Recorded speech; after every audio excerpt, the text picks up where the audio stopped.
दुनिया का सहारा क्या लेना, गुरु तेरा सहारा काफी है। कुछ करने की क्या जरूरत है, चरणों में गुजारा काफी है।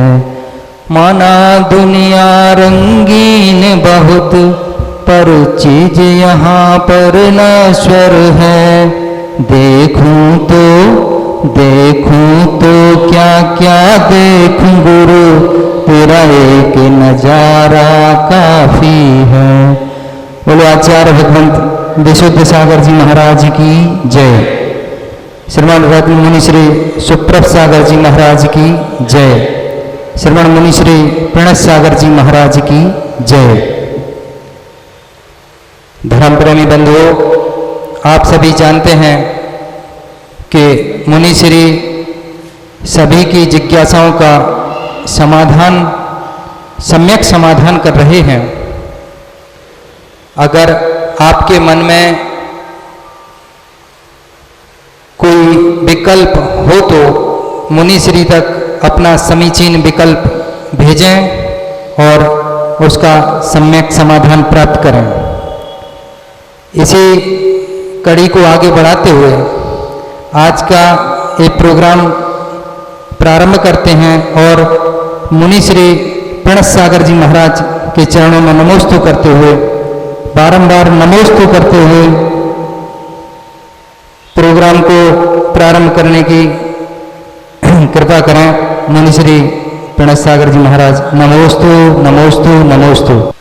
ओम नमः सिद्धेभ्य पंच परमेष्ठी भगवान की, परम पूज्य आचार्य भगवंत गुरुवर विशुद्ध सागर जी मुनि महाराज की, परम पूज्य मुनि श्री सुप्रभ सागर जी महाराज की।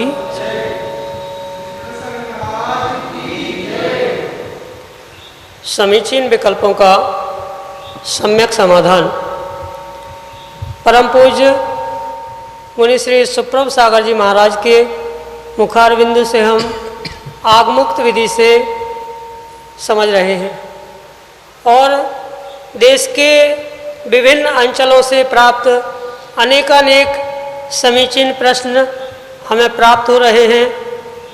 आज का यह सम्यक समाधान प्रारंभ करते हैं और आज का पहला विकल्प प्राप्त हुआ है नागपुर महाराष्ट्र से प्रियेश डोनगांवकर महाराज श्री के चरणों में बारंबार नमोस्तु निवेदित करते हुए अपना विकल्प रख रहे हैं कि महाराज श्री निदान बंद और भावना करना, इसमें अंतर कैसे करें।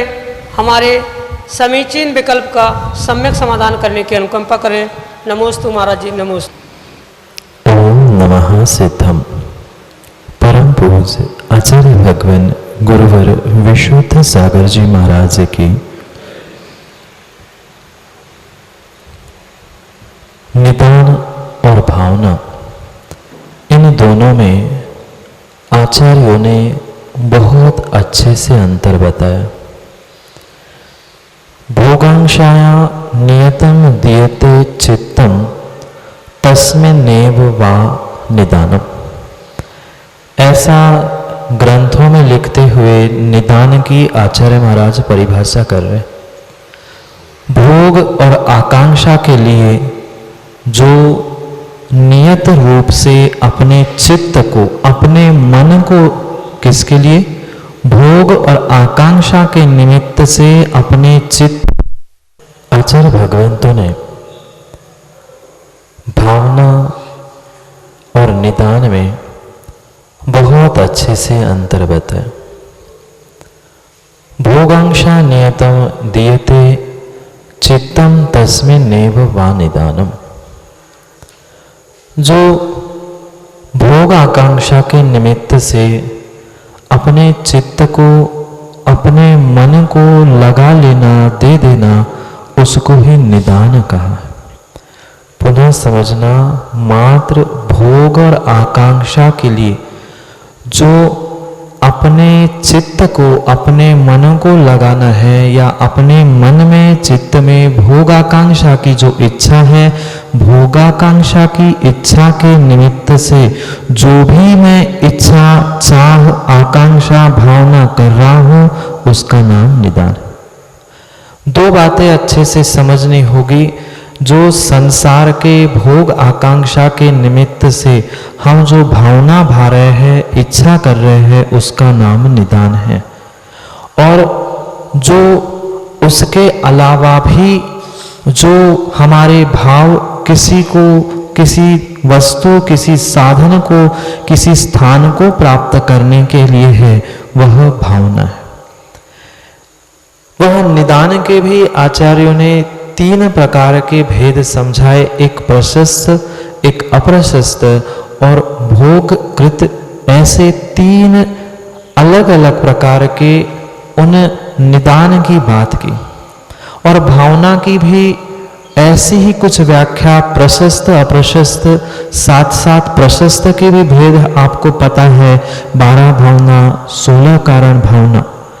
ये भावना तो आगम में प्राप्त करने के लिए कहा है, पर निदान किसी भी प्रकार से आगम में स्वीकार नहीं किया। क्यों? क्योंकि जो तीन प्रकार के शल्य की व्याख्या आचार्यों ने की है, उसमें माया, मिथ्या और निदान। जो निदान रूप शल्य है, उस निदान रूप शल्य से आचार्यों ने बचने के लिए कहा। आपका यह विकल्प था कि निदान और भावना में अंतर क्या। मुख्य रूप से निदान और भावना में यही अंतर है, जो भोगांक्षा के निमित्त से जो हम भावना इच्छा कर रहे हैं, वह प्रत्येक मेरी भावना निदान है और निदान शल्य होने के कारण छोड़ने योग्य ही है। भावना फिर भी प्रशस्त होने के कारण, भावना जैसी 16 कारण भावना तीर्थंकर प्रकृति का, पर वह भी मैं तीर्थंकर पद को प्राप्त कर लूं, इतने ऐश्वर्य को प्राप्त कर लूं, फिर इतने राजा रानी आदि सबका सेवन करो, ऐसा अगर भीतर परिणाम चल रहा है, चित्त में, मन में ऐसे विचार आ रहे हैं, तो वह भी निदान की ही कोटि में जाएगा, निदान ही कहलाएगा। इसलिए वह तो परिपूर्ण रूप से स्वयं का विवेक और केवली का ज्ञान ही बता सकता है कि निदान क्या है और भावना क्या है। पर आगम के अनुकूल आचार्यों ने जो कहा है, उसमें इतना ही मुख्य अंतर है। भोगाकांक्षा के निमित्त से जो चित्त में, मन में उथल पुथल है, उसका नाम निदान है। और उसके अलावा सामान्य रूप से किसी भी प्रकार की भावनाएं हैं, उसका नाम भावना है। और भावना को प्रशस्त रूप में ही ग्रहण किया जाता है और निदान को अप्रशस्त रूप में ही ग्रहण किया जाता है। जो प्रतिदिन हम प्रतिक्रमण आदि में अंत में बोलते हैं, दुखको, कम्मको, बोहिलाहो, सुगई मरणम, समाहि मरणम आदि, ये सब कुछ प्रशस्त भावना है। कथनचित प्रशस्त निदान फिर भी कह सकते हैं, पर वह निदान इसलिए नहीं है क्योंकि निदान शल्य में आएगा, इसलिए उसे भावना ही कहना पड़ेगी। भावना भवनाशनी होती है और निदान कर्म बंध करने ही वाला है। ये मुख्य रूप से निदान और भावना में अंतर है। आपके लिए यही सम्यक समाधान है। अगला विकल्प प्राप्त हुआ है ललितपुर उत्तर प्रदेश से छोटू जैन। महाराज श्री के चरणों में त्रिवार त्रिकाल नमोस्तु निवेदित करते हुए अपना समीचीन विकल्प रख रहे हैं कि हे मुनिवर, मुनि, आरिका, श्रावक, श्राविका, इन चार के संघ को चतुर्विध संघ कहते हैं। तो मेरा विकल्प यह है कि चारों में से नवदा भक्ति के पात्र कौन कौन हैं और हम किन किन की नवदा भक्ति करना चाहिए, इस विषय में आगम क्या कहता है, हमारे समीचीन विकल्प का सम्यक समाधान करने की अनुकंपा करें। नमोस्तु महाराज जी, नमोस्तु नमोस्तु।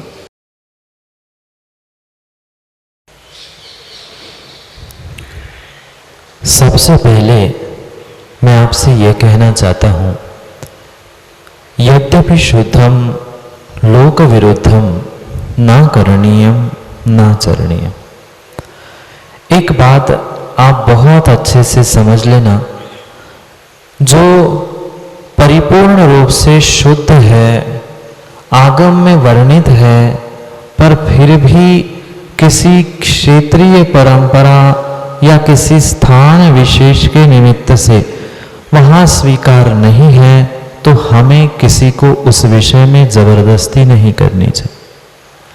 ये बहुत अच्छी बात पहले आपको अपने भीतर धारण करनी होगी और उसके बाद ही आप इस प्रश्न का उत्तर समझ सकते। अगर निरपेक्ष होकर आप आगम की बात सुनना चाहते हो और यहाँ वहाँ दृष्टि नहीं डालना चाहते हो, तो ही आप इस प्रश्न का वास्तविक उत्तर समझ सकते हो, अन्यथा आप स्वयं भी भ्रमित हो जाओगे और आपके निमित्त से और भी लोग भ्रमित हो जाए। लिखा वही आगम में है जो आज तक पहले होता था, पर यह भी बात समझ लेना, जहाँ की जैसी परंपरा है हमें उसमें किंचित भी विकल्प नहीं करना चाहिए। आज कई सारे स्थानों पर यही विकल्प है कि वहाँ ऐसा, यहाँ ऐसा, यहाँ वहाँ का विकल्प हम छोड़ के हम श्रद्धान तो हमें इस आगम पर ही करना होगा। फिर चारित्र मोहनी के वशीभूत हम कुछ कम ज्यादा कर रहे हैं वह भिन्न विषय है, पर दर्शन मोहनी के अपेक्षा से सम्यक को प्राप्त करने के लिए हमें आगम को ही मानना होगा और आगम पर ही श्रद्धा न करनी। ये हम नहीं कह सकते कि हमारी बात जिस ग्रंथ में आई है वह आगम प्रमाण है, हमारी बात जिस ग्रंथ में नहीं आई वह आगमाभास है, यह कदापि नहीं है। आज की अपेक्षा से हमारे पूर्वाचार्य विशेष ज्ञानी थे, यह बात सबसे पहले हमें स्वीकार करनी होगी। और अगर इस बात को आप स्वीकार करते हो तो हमें पूर्वाचार्य प्रमाणभूत है, ना हम सर्वज्ञ है ना आप सर्वज्ञ। सर्वज्ञ तो सर्वज्ञ बनकर सिद्धालय में पहुंच चुके हैं, सत्य बात सर्वज्ञ जानते हैं, इस ब्रह्मांड में उनके अलावा कोई नहीं जानता। फिर जब हमें आगम में दो दो प्रमाण मिलते हैं तब आचार्यों ने उभय वाक्यम प्रमाणम यह शब्द कहा है।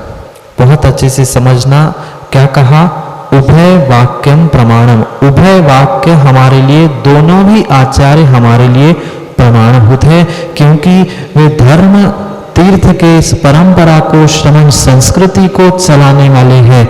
इसलिए उन दोनों के वाक्य ही हमारे लिए परिपूर्ण रूप से प्रमाणभूत है। कौन क्या कर रहा है उसमें नहीं, कौन क्या कह रहा है उसको हमें समझना, पुनः समझना, क्योंकि बहुत सारे लोगों को उस पर विकल्प है। पहले तो मैं आपसे ये कहना चाहता हूँ, जो आपने मात्र चतुर्विध संघ की व्याख्या की, चतुर्विध संघ और भी प्रकार से होता है, ऋषि, मुनि, यति, अनगा।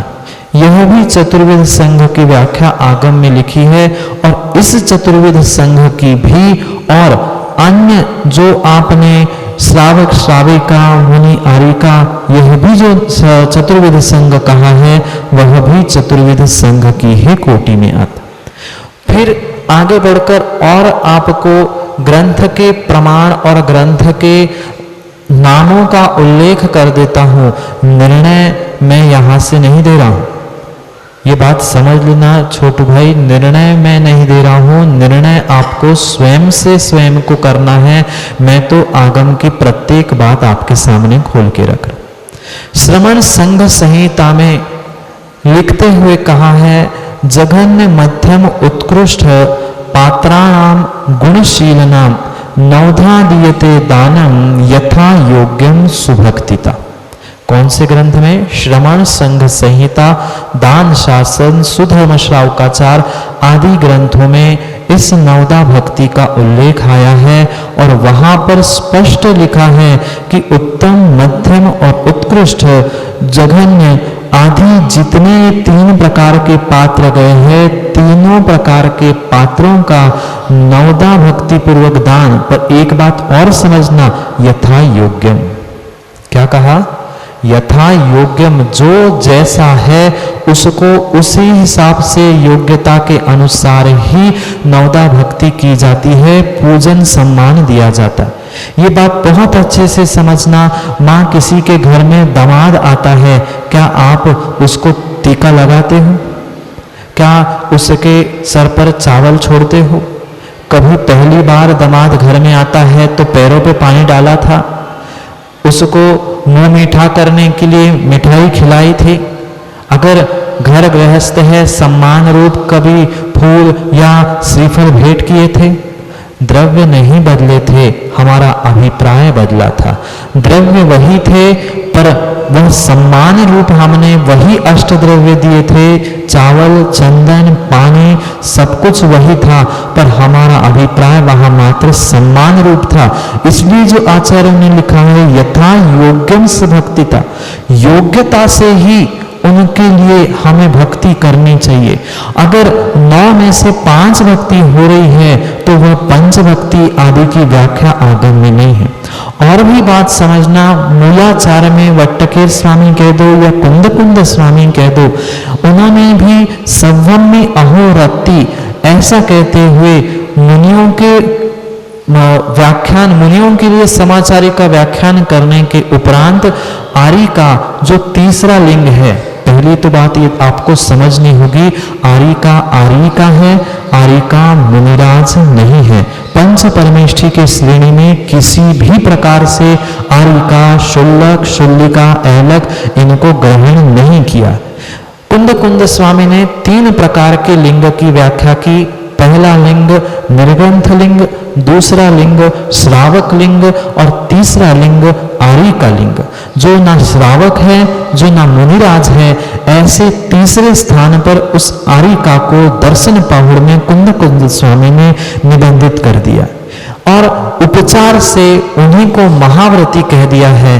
और उपचार से जब हम भगवान की प्रतिमा, क्या भगवान की प्रतिमा जो पाषाण से बनी है वह सम्यक दृष्टि हो जरूरी है?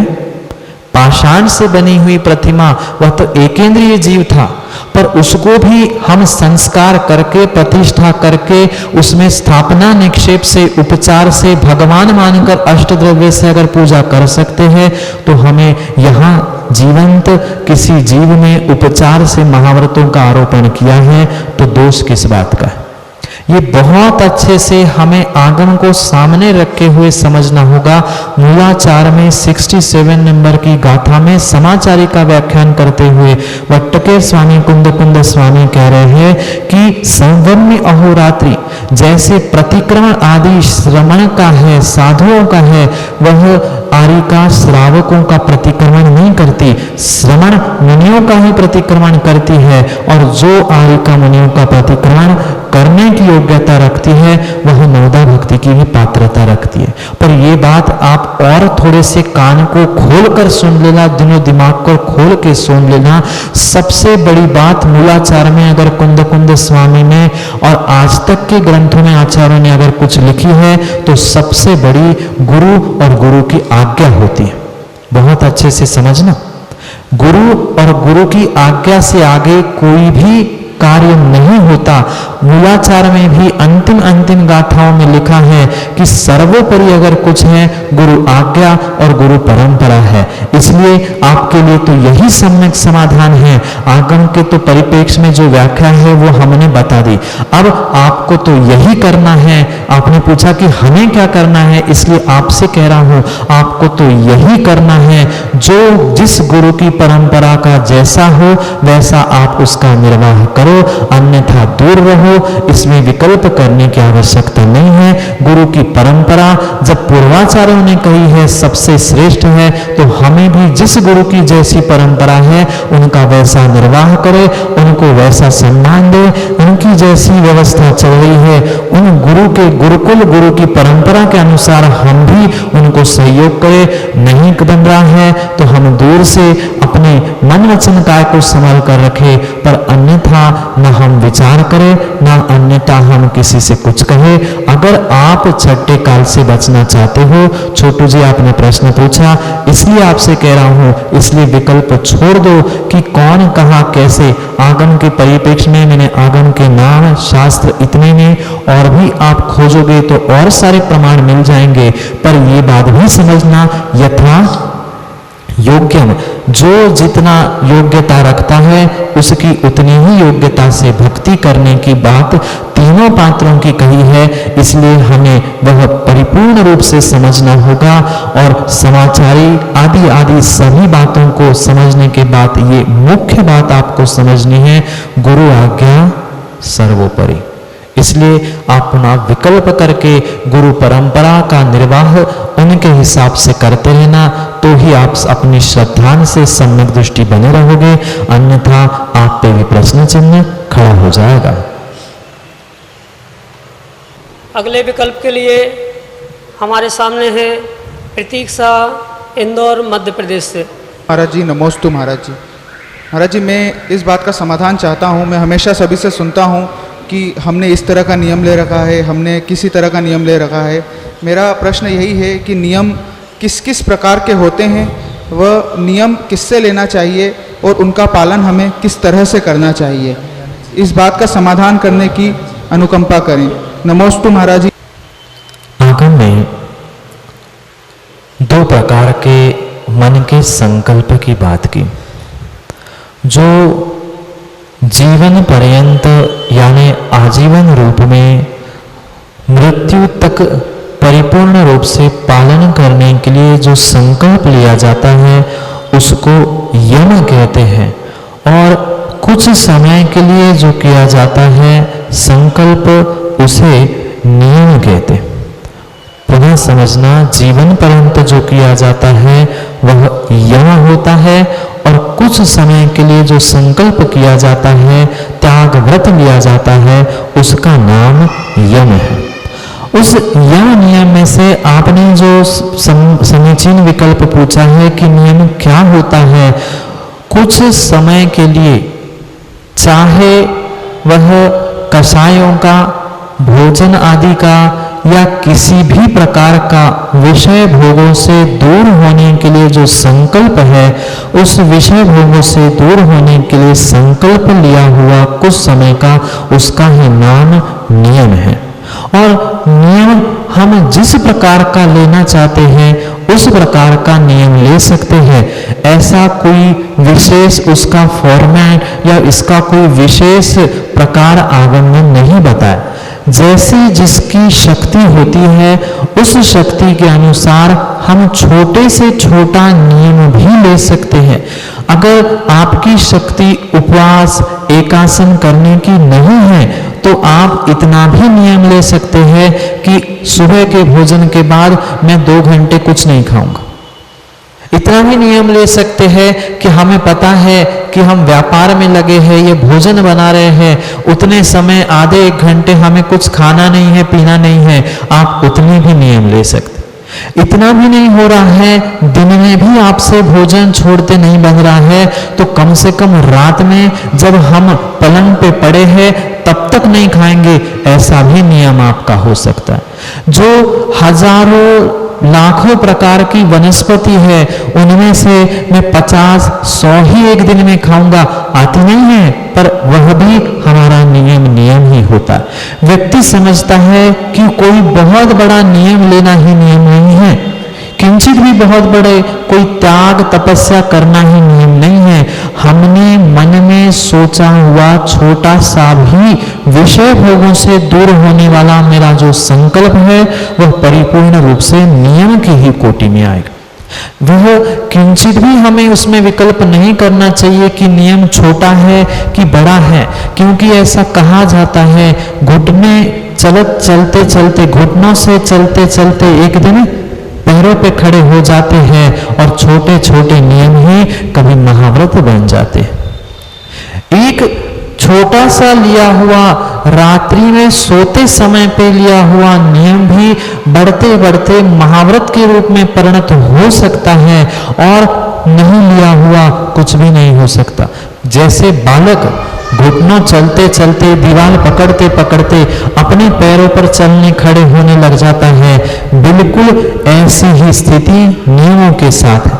अगर हमने छोटे छोटे नियमों के द्वारा अपने मन को, अपने चित्त को संकल्प में से बांधने का पुरुषार्थ करने लग गए तो नियम से वह छोटे नियम भी बढ़ते बढ़ते एक दिन महाव्रत के रूप में फलीभूत होते। इसलिए आपका यही सम्यक समाधान है कि जो नियम, कायदे से जो नियम के बारे में आपने पूछा, मेरे मन का विषय भोगों से दूर होने रूप कुछ समय के लिए लिया गया संकल्प, उसका नाम नियम है। और वह छोटा भी हो सकता है, बड़ा भी हो सकता है, चाहे किसी भी प्रकार के त्याग का हो सकता है, किसी प्रकार के ग्रहण करने का हो सकता है। अगर त्याग करने में कठिनाई जा रही है तो आप ऐसा भी नियम ले सकते हैं, हम त्याग किसी का नहीं कर रहे हैं पर मात्र दिन भर पानी पिएंगे। भले ही हमने निषेध नहीं किया, कुछ छोड़ा नहीं, पर ग्रहण करने की सीमा की। जो हमारा बहुत सारा परिग्रह था, बहुत सारा पाप था, हम ऐसा भी संकल्प ले सकते हैं कि नहीं, आज मैं ललितपुर छोड़ के बाहर नहीं जाऊंगा, आज मैं 2 घंटे के लिए मोबाइल का त्याग करता हूं, मोबाइल के फेसबुक, व्हाट्सएप आदि का प्रयोग नहीं करूंगा। ये भी हमारे लिए संकल्प रूप लिया गया नियम है। कुछ लोगों ने मात्र भोजन पानी का त्याग नियम समझा था, मात्र उतना ही नियम नहीं है।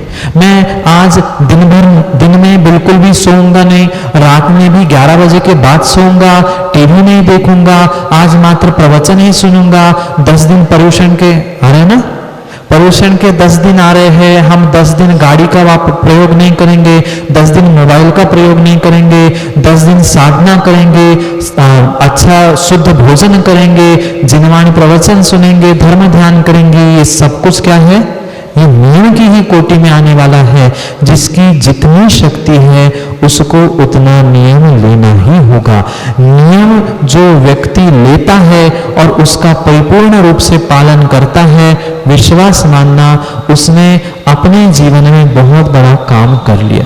क्योंकि आचार्यों ने लिखा है, जिसने छोटा सा भी नियम लिया है और निर्ग्रंथ के हाथ पर ग्रास रखा है, उसने नरक आयु का बंध नहीं किया है। जो नरक आयु का बंध करता है वह कभी भी जीवन में छोटा सा नियम भी नहीं ले सकता और निर्ग्रंथ के हाथ पे ग्रास भी नहीं रख सकता। इसका मतलब ये नहीं, इसका मतलब ये नहीं कि हमने अब जाके देख आएंगे परीक्षा करके, नहीं। सच्चे भावों से नियम लेना, मन से नियम लेना और मन से भावों की गदगदता से आहार देना, इसका अभिप्राय ये था। अगर हमने नरक गति का बंध किया है या कहीं अबंधक है तो ऐसा कार्य वह जीव नहीं कर सकता।